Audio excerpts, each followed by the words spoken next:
¿Qué tal? ¿Cómo están ustedes? Con el gusto de siempre los saludo. Mi nieta María Fernanda me está ayudando a hacer esta grabación. Bueno, hay tantas cosas que decir, tantas cosas que he leído este fin de semana, que créamelo, ya no sé ni por dónde empezar. Me llevaría 3, 4 horas si diera lectura y comentara todas las cosas graves que han acontecido en los últimos días en nuestro país. No solo la situación económica. Aquí en Michoacán siguen las muertes por todos lados, siguen actividades delictivas. Por ahí se publicó un reportaje, no por ahí lo publicó el corresponsal de Proceso en Michoacán, Francisco Castellanos Javier, del número de mujeres muertas en pocos días. También otra nota importante: en Michoacán la delincuencia organizada maneja o tiene ganancias de 31,000 millones de pesos al año. ¿Usted cree que eso lo van a dejar los poderes políticos, los poderes económicos? No. Por cierto, yo quisiera decir algo que a lo mejor usted me va a decir que no está de acuerdo. Me adelanto, soy prejuicioso. El Chapo no representa lo que dicen que representa. El Chapo es un hombre ignorante, astuto, muy astuto. Pero ¿quién mueve todo el dinero?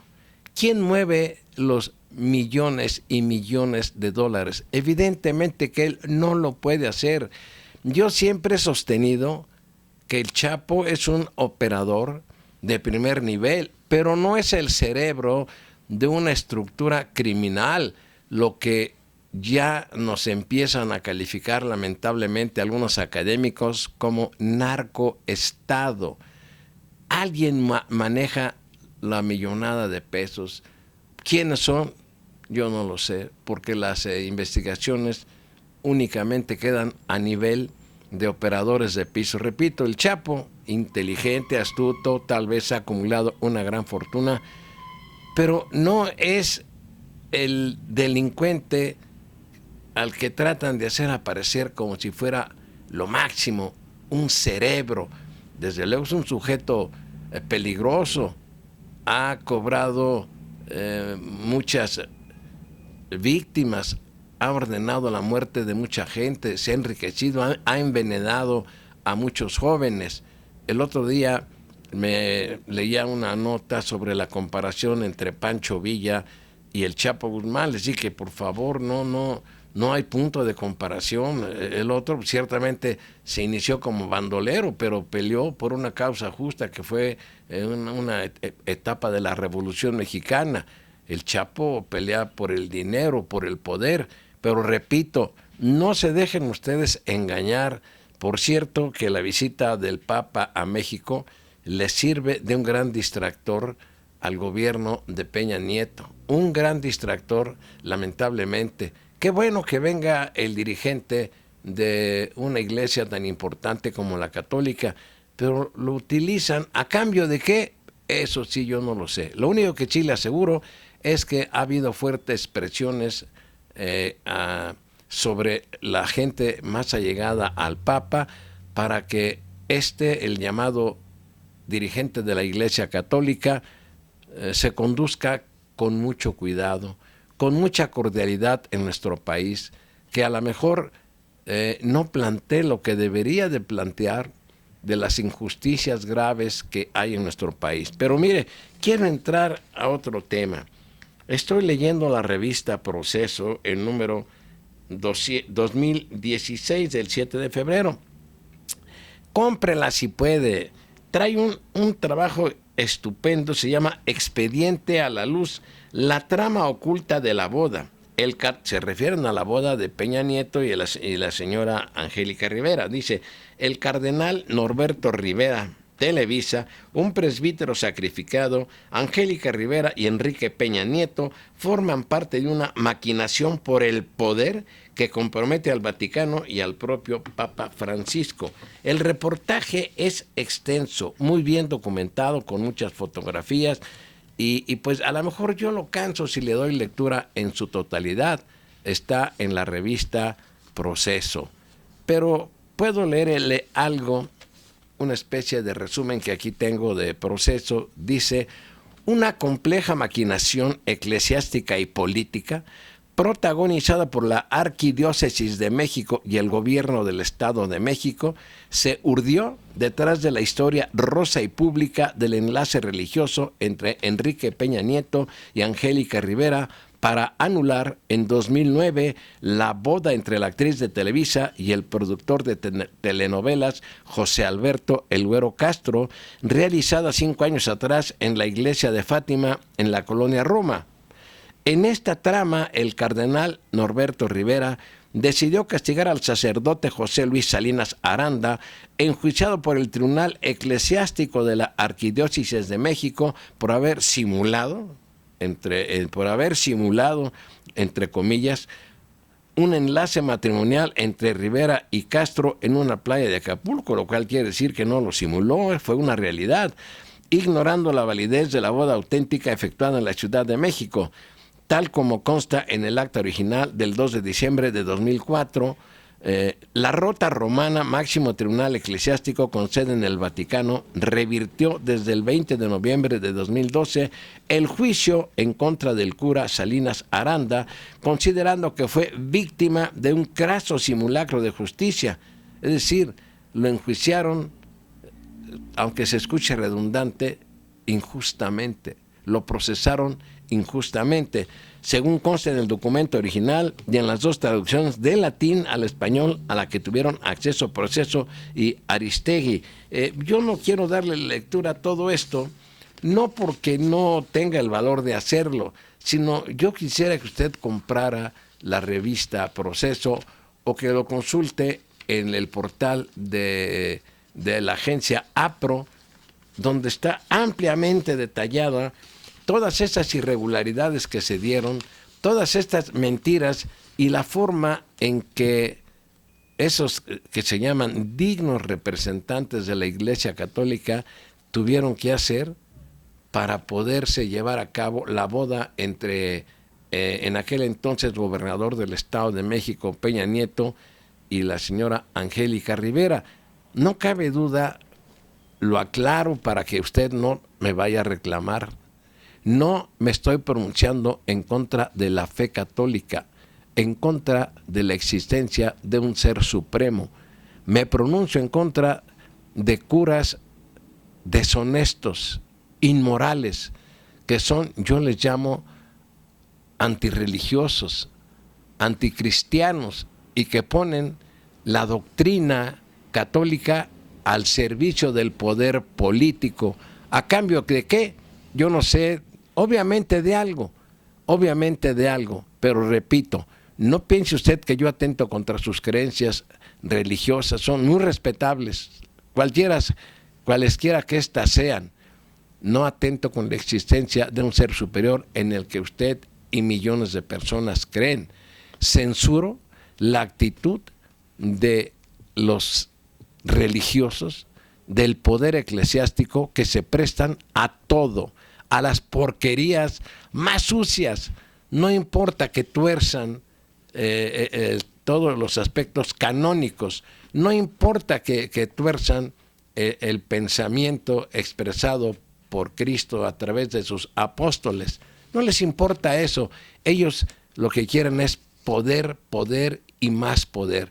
Por cierto, en la revista Proceso viene un reportaje de un religioso que se pudre en euros, por eso le sugiero que la compre. Y además, qué bueno que esto se esté publicando ahora que viene el Papa, que haya alguien que tenga el valor de decir las cosas que otros medios de comunicación callan, porque saben que con esto pues van a tener entretenido al pueblo.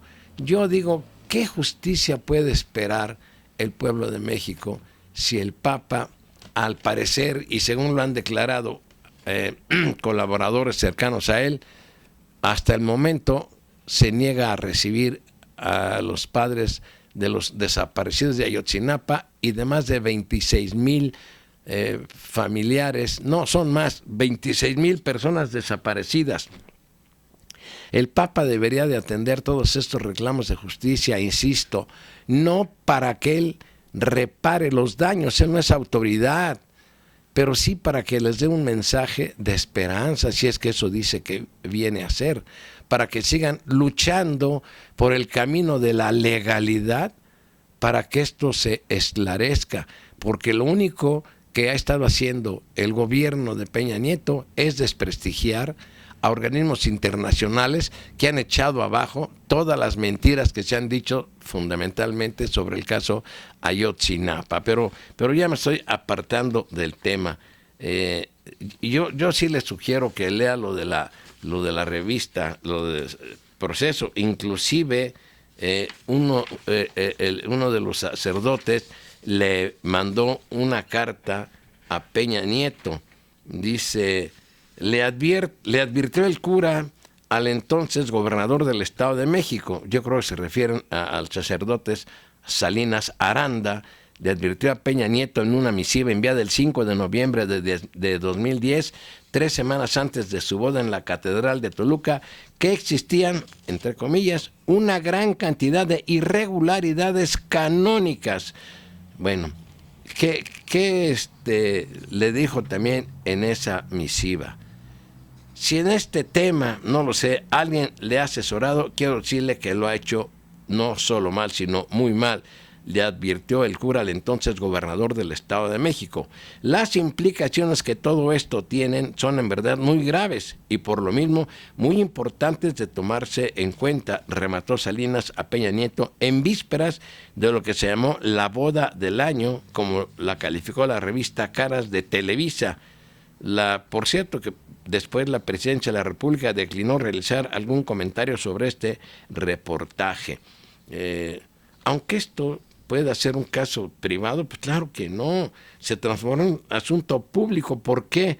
Pues porque Angélica Rivera y Enrique Peña Nieto se encargaron de ventilar en revistas sociales, en periódicos y en entrevistas televisivas tanto su romance como los detalles de la anulación de la boda entre Rivera y el Güero Castro. Incluso anunciaron su enlace matrimonial en una visita al Vaticano en noviembre de 2009 ante el Papa Benedicto XVI y frente a las cámaras televisivas. No solo eso, la actriz contó en la revista Quién de junio de 2009 detalles de su boda con el Güero Castro e inclusive facilitó el escrito en el que el Tribunal Eclesiástico declara nulo e inválido por defecto de forma canónica el matrimonio que contrajeron José Alberto Castro Alba y Angélica Rivera. Hay tantas cosas tan sucias en este asunto y yo repito, no dejo ni dejaré de criticar a los sacerdotes del poder que sean, desde el Norberto Rivera, Bertelo, quienes sean, por prestarse a satisfacer intereses políticos. Yo creo que esto no quería Cristo para su iglesia, esto no lo debe de aceptar un papa honesto, y sobre todo como Francisco, que pertenece a los jesuitas, que es el ala más pensante, más analítica, más crítica de las congregaciones de la Iglesia Católica, los jesuitas, y Francisco Bergoglio es jesuita. Inclusive épocas hubo en que los jesuitas fueron expulsados de los dominios españoles porque eran un estorbo para el rey de España. Inclusive hay una frase célebre que se encuentra en el castillo de Chapultepec, creo que estaba en la galería en la galería de la lucha del pueblo mexicano por su libertad, frase célebre del marqués Lacroix en contra de los jesuitas cuando fueron expulsados de territorios, en este caso cuando fueron expulsados también de México, y antes de echarlos de México a los jesuitas, los tuvieron presos bastante tiempo en las tinajas de San Juan de Ulúa. Y la frase bien me acuerdo porque la memoricé y la analicé. Le decían a estos jesuitas que hacían crítica: recordad que habéis nacido para callad y obedeced, y no para analizar, discurrir y discutir sobre los altos asuntos políticos del gobierno. O sea, les estaba vedado y que intervinieran en los asuntos políticos, pero lo hacían a título para defender los derechos de los indígenas, de la gente pobre. Pero bueno, ya de repente se me vienen tantas cosas a la cabeza que a veces hasta yo solo me enredo. Trato de ser lo más claro que puedo. Les sugiero nuevamente que lea la revista Proceso, y si no, entre a internet, no, Fernanda, así se llama la página de Proceso, a YouTube, a la página de, hasta está la boda ahí de la fastuosa boda de Peña Nieto, allá en la Catedral de Toluca, con la señora Angélica Rivera. Y yo soy muy reiterativo, qué poca vergüenza de los grupos de sacerdotes católicos que se prestan a todo, a lo que sea. Bueno, quiero también dar lectura a una nota muy interesante, es un artículo breve de Bernardo Barranco. Bernardo Barranco es un analista, yo lo considero de los más honestos en materia religiosa, por lo que yo tengo tiempo y años de leerlo y sobre todo de analizar lo que dice en sus artículos, en sus libros, no se carga a ninguna iglesia. Lo mismo critica y analiza el comportamiento de una iglesia que de otra iglesia. Como si yo dijera, trata de ser parejo. Bueno, hay un artículo que también publica la revista Proceso en el número que les he mencionado, que firma Bernardo Barranco y que se llama La corrupción como pecado. Y el valor de este artículo es que Bernardo Barranco utiliza palabras pronunciadas no hace mucho por el Papa Francisco Bergoglio, palabras llenas de verdad, llenas de censura, y Bernardo Barranco las utiliza para este artículo breve. Dice la corrupción como pecado. Existe inquietud entre el gobierno y sectores de la jerarquía católica por los mensajes que desplegará el Papa Francisco durante su visita a México. En especial, inquietan las posturas críticas que pueda expresar en los lugares que eligió, geografías marcadas por desigualdades, violencia, desesperanza y, sobre todo, por corrupción. No le altero ni una coma, no le altero ni un acento. Su presencia en México, continúa Bernardo Barranco, su presencia en México convertirá a nuestro país en el centro de la opinión internacional. Lo bueno y lo malo de nuestra realidad emergerá a nivel global.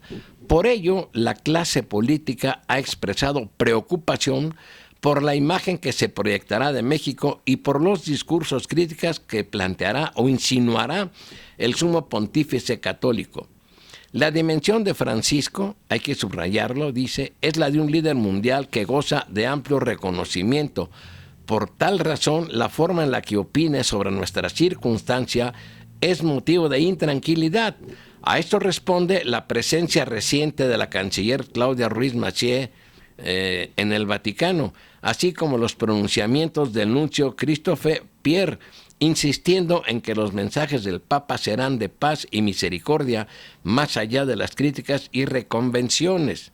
Pues yo digo que debería de hacer crítica, debería de reconvenir al gobierno y a la clase política mexicana y a los grandes empresarios por su voracidad por el dinero. Continúo. Pareciera que un sector de la jerarquía católica quiere una visita light, un encuentro más espiritual y armonioso entre el pueblo y Francisco. Otros obispos, incluyendo al cardenal Norberto Rivera, desean una visita más rigurosa que responda a los dramas de la realidad mexicana. Las condiciones del país y el talante del Papa argentino han despertado diversas expectativas, quizá demasiadas. Una de ellas por lo que Francisco exponga acerca de la corrupción. En el libro de reciente publicación, El nombre de Dios es misericordia, Francisco conversa con Andrea Tornelli y manifiesta duras consideraciones sobre el actor corrupto. Y fíjese lo que dice el Papa, bien entre comillas, dice el Papa, hay que hacer una diferencia entre el pecador y el corrupto. El primero, o sea, el pecador, reconoce con humildad ser pecador y pide continuamente el perdón para poderse levantar, mientras que el corrupto es elevado al sistema, se convierte en un hábito mental, en un modo de vida. El corrupto es quien peca, no se arrepiente y finge ser cristiano, con su doble vida escandalizada. Mejor dicho, corrijo, con su doble vida escandaliza. ¿Tendrá esto, yo lo digo, no lo dice el Papa, alguna semejanza con la clase política mexicana? Pues ahí usted, dígalo. Continúo. Uno de los grandes reclamos sociales hechos a la clase política mexicana es el relativo a la corrupción imperante en México, continúa Bernardo Barranco, y al sistema de protección que aquella ha construido, la impunidad. La corrupción política entendida como el abuso del poder público y su mal uso para beneficio de un grupo camarilla o personal. La corrupción como un mal endémico y estructural que ha contaminado a todo el sistema político mexicano. Corrupción sin freno practicada por todos los partidos, las alternancias y diversas generaciones de políticos. Esto lo dice Bernardo Barranco y él mismo continúa. La corrupción está detrás de la violencia, la inseguridad y la protección a diversas formas del crimen organizado. Si bien hay un reclamo social ante este flagelo, la propia clase política hace oídos sordos. Hace ya varios meses causó extrañeza y hasta indignación la justificación del presidente Enrique Peña Nieto ante la corrupción al tacharla como cultural. Si esta patología es cultural, dice Bernardo Barranco, entonces todos somos responsables, porque la corrupción es de todos. Por tanto, la respuesta debe buscarse en la educación y los resultados podrán palparse en el largo plazo, varias generaciones después. El Papa Francisco, en cambio, desde el inicio de su pontificado, ha prestado mucha atención al cáncer social de la corrupción. En sus homilías matutinas lo ha juzgado como un pecado grave de repercusiones insospechadas en el desarrollo de los pueblos. Durante su misa del 8 de noviembre de 2013, que presidió en la Casa Vaticana de Santa Marta, centró su reflexión en el pasaje bíblico del administrador deshonesto, cuya viveza fue alabada por su patrón. Aquí viene entre comillas, quiere decir que así lo dijo el Papa. Algunos administradores públicos, algunos administradores del gobierno tienen una actitud del camino más breve, más cómodo para ganarse la vida, agregó el Papa con un tono de desaprobación. Otra vez, entre comillas, lo que dijo el Papa. Muy importante esto. Quien lleva a casa dinero ganado con la corrupción da de comer a sus hijos pan sucio. Repito, quien lleva a casa dinero ganado con la corrupción, da de comer a sus hijos pan sucio. ¿Cuántos políticos no dan pan sucio a sus hijos en esto? Pero les vale una auténtica y reverenda madre.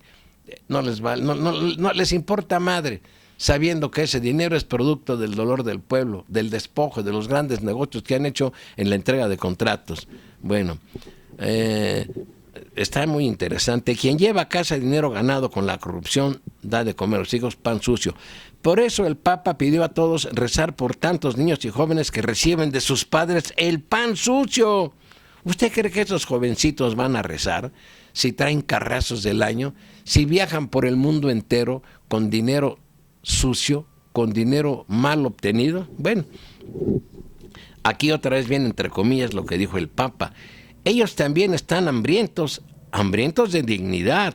Esta pobre gente que ha perdido la dignidad en la práctica de la mordida solamente, lleva en sí no el dinero que ha ganado, sino la falta de dignidad, expresó el Papa.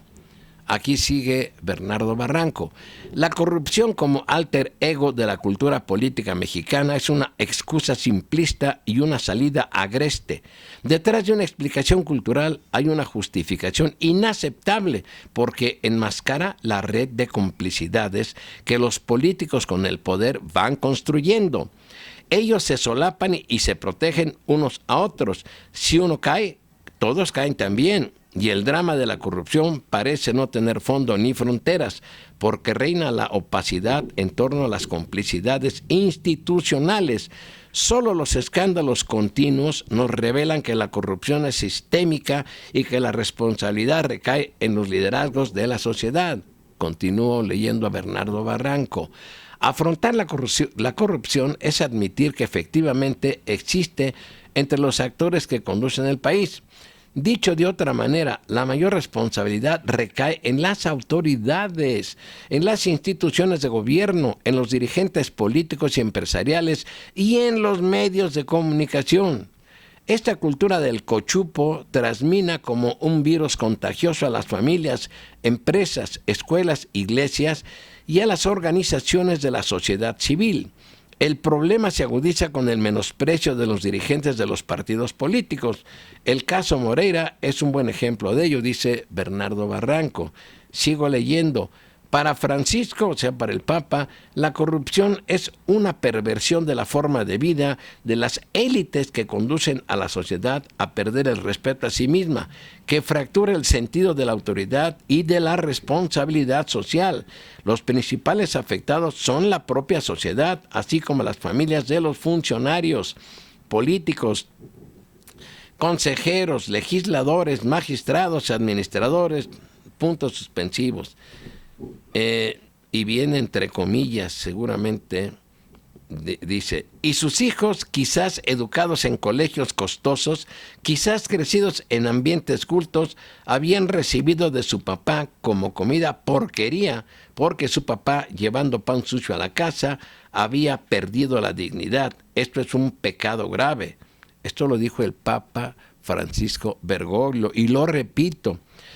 Y sus hijos, quizás educados en colegios costosos, quizás crecidos en ambientes cultos, habían recibido de su papá como comida porquería, porque su papá, llevando pan sucio a la casa, había perdido la dignidad. Esto es un pecado grave. Palabras textuales de Francisco Bergoglio. Primero, plantea, se comienza con la corrupción de un pequeño sobre, pero después se convierte en una droga y la costumbre de la mordida se vuelve una dependencia. Sostiene que si existe una astucia mundana, existe también una astucia cristiana para hacer las cosas, no con el espíritu del mundo, sino honestamente. ¿Y quién paga la corrupción? La corrupción política y económica la pagan, dice el Papa. Fíjense que lástima que luego los papas no hacen ni materializan lo que dicen, solo lo dicen como discursos, como los políticos de nuestro país, pero nada materializan. Repito, ¿y quién paga la corrupción? La corrupción política y económica la pagan, dice el Papa, los hospitales sin medicinas, los enfermos que no tienen cuidados, los niños sin educación, los jóvenes sin empleo, los ancianos sin cuidados, las madres solteras, en suma, los pobres, dice el Papa. ¿Cómo erradicar dichas prácticas?, se preguntó Francisco en su homilía de junio de 2015. Explicó, el único camino para vencer la corrupción, para vencer la tentación, el pecado de la corrupción es el servicio, porque la corrupción viene del orgullo, de la soberbia, y el servicio te humilla, es la caridad humilde para ayudar a los demás. Sabiendo que la corrupción es un mal endémico en la clase política, ¿el Papa se atreverá a hablar del tema en México? Si en realidad va a hacerlo, entonces quizá por ello rehusó encontrarse con los políticos en la sede del poder legislativo en nuestro país. Yo sí quisiera ver un Papa, sí respetuoso del Estado mexicano, no que venga seguramente con discursos que de nada nos sirven, pero tal parece que el régimen peñanietista ha estado operando hasta con amenazas, con advertencias como esto para que la Iglesia Católica pague impuestos, pero también con la presencia de políticos mexicanos allí en el Vaticano, dialogando con la gente cercana al Papa, para que éste suavice el discurso o los discursos que vaya a pronunciar en México. Inclusive salieron declaraciones de el embajador de México en el Vaticano, en donde dice, no, el Papa tiene plena libertad de decir lo que quiera. Pues eso es mentira, eso es mentira. Se ha filtrado información de que han estado cabildeando aquí con los representantes del Papa en México y allá en el Vaticano para que el Papa no diga lo que debería de decir en defensa de los pobres, de los humillados, de los explotados, de la justicia, exigiendo que el Estado mexicano ponga un hasta aquí a la podredumbre que se da, a esa vinculación inseparable entre la clase empresarial, política y la clase criminal, que pues también no dejan de ser criminales quienes cometen actos delictivos aún desde el poder.